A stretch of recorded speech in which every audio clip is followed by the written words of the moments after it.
Hi there. Now we are doing lesson 160. I am at home. Fear is the stranger here. Fear is a stranger to the ways of love. Identify with fear and you will be a stranger to yourself. And thus you are unknown to you. Why? Because you are love. God created us as love. What is yourself? Capital S self remains an alien to the part of you which thinks that it is real. So as long as we believe that what we really are is our fears, the love that we are, the higher self that we are, the soul that we are remains a stranger to us. We cannot know that aspect of ourselves because what we're committed to is knowing the fearful side of ourselves. So let me read this again. What is your higher self, capital S self, remains an alien to the part of you which thinks that it is real, but different from yourself. Who could be sane in such a circumstance? No wonder we're suffering and we're delusional. Who but a madman could believe he is what he is not and judge against himself? You have to be pretty crazy. You have to be inside of that Dr. Jekyll, Mr. Hyde mentality. And when you really believe you're your ego, you don't even know that you have this other side because you don't experience it. You don't feel it. So we're learning what we are, acting like, who is that? Like it's such a foreign part that we are created by God as the presence of God to be happy, to be joyful, to be one with everybody. Look how hard it is for us to get okay with the fact that we are the presence of love. That we are one with the Creator, that we are Christ consciousness. It takes years and years and years of study for us to begin to believe that we are what we are, because we've been caught up in this illusion that what we are is this insane being that like a pendulum swings from guilt to shame to pride to judgments, and judging ourselves, judging others, in this constant insanity. We think that that's normal, so it takes us a while to accept what is true as true. Let me go on to paragraph number 2. There is a stranger in our midst who comes from an idea so foreign to the truth, he speaks a different language, looks upon a world truth does not know, and understands what truth regards as senseless. There is a stranger in our midst, yes. Stranger yet, he does not recognize to whom he comes, and yet maintains his home belongs to him, while he is alien now who is at home. Incredible. And yet how easy it would be to say, this is my home. Here I belong and will not leave because a madman says I must.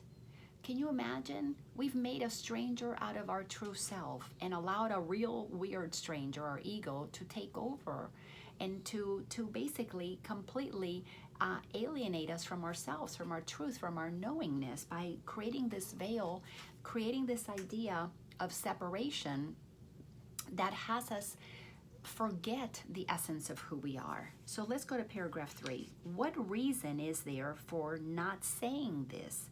What could the reason be except that you had asked this stranger in to take your place and let you be a stranger to yourself? Crazy. We allow the stranger to come in, take our place, and then we become a stranger. Insane. I mean, this is really something out of a crazy movie. No one would let himself be dispossessed so needlessly.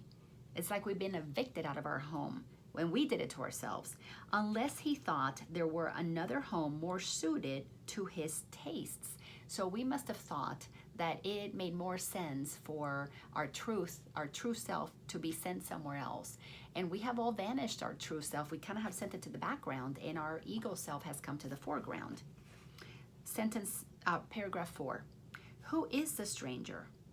Is it fear or you who are unsuited to the home which God provided for his Son? Is fear his own, created in his likeness? Is it fear that love completes and is completed by? There is no home can shelter love and fear. There is no home that can shelter love and fear. They cannot coexist. If you are real, then fear must be illusion, And if fear is real, then you do not exist at all. Love cannot exist if fear is real. Paragraph 5. How simply then the question is resolved. Who fears has but denied himself and said, I am a stranger here. And so I leave my home to one more like me than myself, and give him all I thought belonged to me. Now is he exiled of necessity, not knowing who he is, uncertain of all things but this, that he is not himself, and that his home has been denied to him. We literally have cast ourselves out of our awareness. We have cast out ourselves, our goodness, our worthiness, our magnificence. We literally have said that that's not who we are because we bought into the insanity of the world, that there's something wrong with us. We have a hole that needs to be completed by money, by power, by somebody else, by drugs, by sex, alcohol, rock and roll. So we have bought into this idea that our perfection is not really ours. So we have cast our perfect self out, agreed to take on a persona of who we're not, and think that that's normal. Insane, insane. Paragraph 6. What does he search for now? What can he find? A stranger to himself can find no home wherever he may look, for he has made return impossible. His way is lost, except a miracle will search him out and show him that he is no stranger now. The miracle will come, for in his home his self remains. It asks no stranger in, and took no alien thought to be itself, and it will call its own unto itself in recognition of what is its own. So basically what is happening is we are learning these truths. They feel good because it's resonating with the true self of who we are, our higher self, our soul. But the part of our mind that has believed that there's something wrong with us, that the world is to be feared, that this is a scary place, that I'm not good enough, that I'm not capable enough, because we have bought into that story, we have to little by little open up to the fact that we are good, that we are loving, that we are magnificent, that we are made exactly as God created us. We are little by little accepting the truth of who we are, while we get comfortable with recognizing that we're not what we're not. So in our mind, we are going through literally a process of inviting in who we are, accepting that, while at the same time beginning to deny what we're not. This can feel in many ways like we are bipolar, like we are schizophrenic, like we've got two sides to ourselves. Like one day, it's Mr. Jekyll, the next day is Mr. Hyde. I'm the nice person, the bad person. When you get to the place that you recognize you've got these two voices, you're really in a good spot, because we have to make a choice between the two. But we can't choose between the two until we begin to accept that we are, that we are magnificent, that we are as God created us. And that's really one of the hardest parts for us, is to believe our perfection and begin to get comfortable with owning that aspect of ourselves. But once we begin to get comfortable with owning that aspect of ourselves, by recognizing that it was there when we were children, we little by little begin to create a relationship with the truth. And then little by little, we begin to release what is not true. It begins to happen in tandem. I'm going to turn this light up a little bit. I see that it was a little bit dimmed down. So it is a process and it takes time. So we got to be gentle with ourselves, because one of the things that we're going to begin to recognize is that we have been lying to ourselves. That's really uncomfortable to admit, that I've been believing that I am something that I'm not. We're going to go through the discomfort of recognizing that we cast our good self out by people pleasing, by searching for love outside of ourselves. So we're going to have to come to terms with the discomfort of living with a lie, living a lie. But let's go on to paragraph 7. Who is the stranger? Is he not the one yourself calls not? Let me keep going. You are unable now to recognize the stranger in your midst, for you have given him your rightful place. Yet is yourself, capital S self, as certain as its own as God is of his Son. He cannot be confused about creation. He is sure of what belongs to him. No stranger can be interposed between his knowledge and his Son's reality. He does not know of strangers. He is certain of his Son. As we begin to develop a relationship with our soul, with spirit, with Holy Spirit, we are going to begin to hear amazing things about ourselves. And the Holy Spirit is not acknowledging the ego, because to the Holy Spirit, the ego does not exist. Because the ego is not created by God. It's only voices in our head. So we're going to be hearing the truth about us because it's going to be activated by the Holy Spirit. And we're going to be hearing the ego talking. So we're going to have these two voices. One is a stranger yet, but it's going to begin to feel good. We're going to welcome it in. We're going to make it. We're going to be hospitable to it. And until eventually it will be the only inhabitant within our temple. But until then, we got to recognize that we've been pretending to be what we're not. Paragraph 8, God's certainty suffices. It does to the Holy Spirit. Whom he knows to be his son belongs where he has set his son forever. The Holy Spirit has no doubt that our soul inhabits our body. None whatsoever. That we are inside of our soul. That all of that is one and connected, and that is all inside of the mind of God. He has answered you who asks, who is the stranger? Hear his voice assure you. This is, we're hearing the Holy Spirit assure us. Quietly ensure that you are not a stranger to your Father, nor is your Creator stranger made to you. Whom God has joined, remain forever one, at home in him, no stranger to himself. Not only are we recognizing that the soul, the spirit that we are, we're making peace with it, we're becoming familiar with it so it doesn't become a stranger anymore. But we're recognizing that we are not a stranger inside of the kingdom of heaven. That we've been walking around here in this beautiful planet that is the kingdom of heaven, pretending that it's not the kingdom of heaven. So not only are we getting familiar with the spirit inside of us, but we're recognizing that we're spirit amidst all these other beings that may remember or may not remember. So we're getting comfortable with as within, so without. Paragraph 9, today we offer thanks that Christ has come to search the world for what belongs to him. We are thankful that Christ has written these books, that Jesus has made it a point for 2,000 some odd years to keep channeling, to keep communicating with us, to keep giving us messages of the truth until finally we are ready to receive it and accept it. His vision sees no strangers. Jesus only sees us as pure perfection. That's why he's talking to us this way. He's only telling us truth. But behold his own and joyously unites with them. His vision sees no strangers, but beholds his own and joyously unites with them. Jesus is so happy to give us this truth because he knows that when we receive it, we will not be strangers to each other. We will come into unity.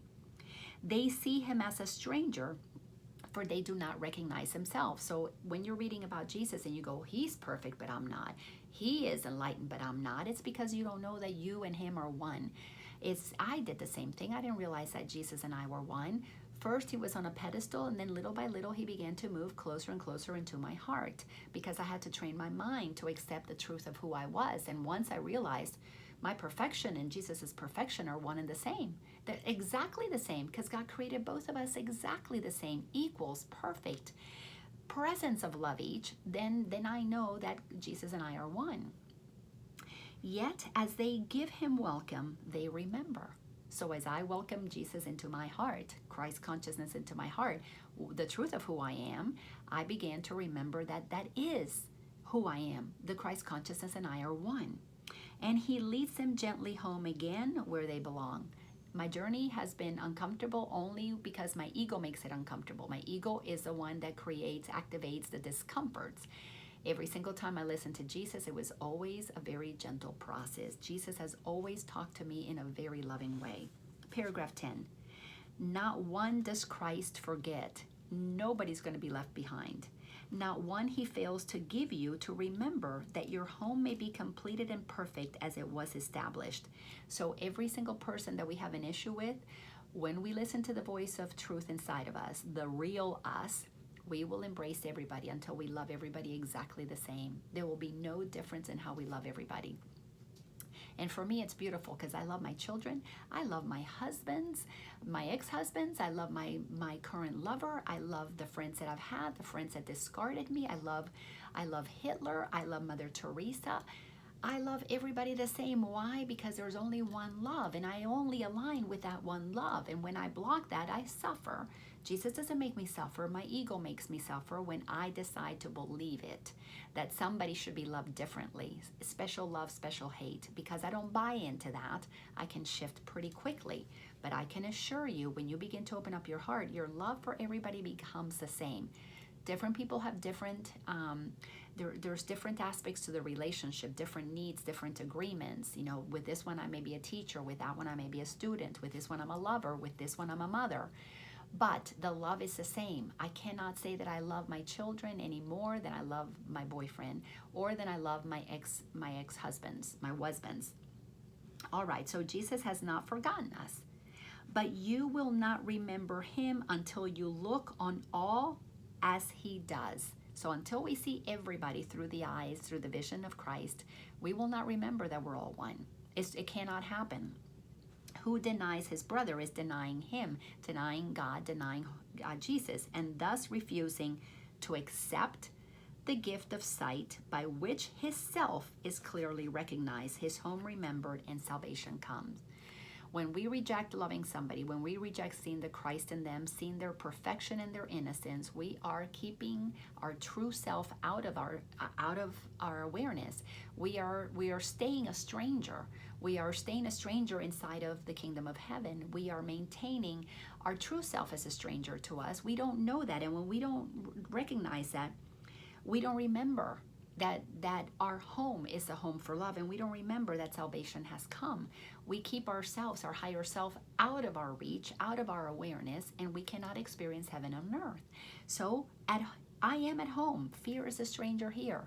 We have to shift and decide that what is true about us is what we're going to accept as our truth, love ourselves, and then share that truth by seeing it in everybody else. Thank you so much for participating in this lesson, and I'll see you in the next one. Bye-bye.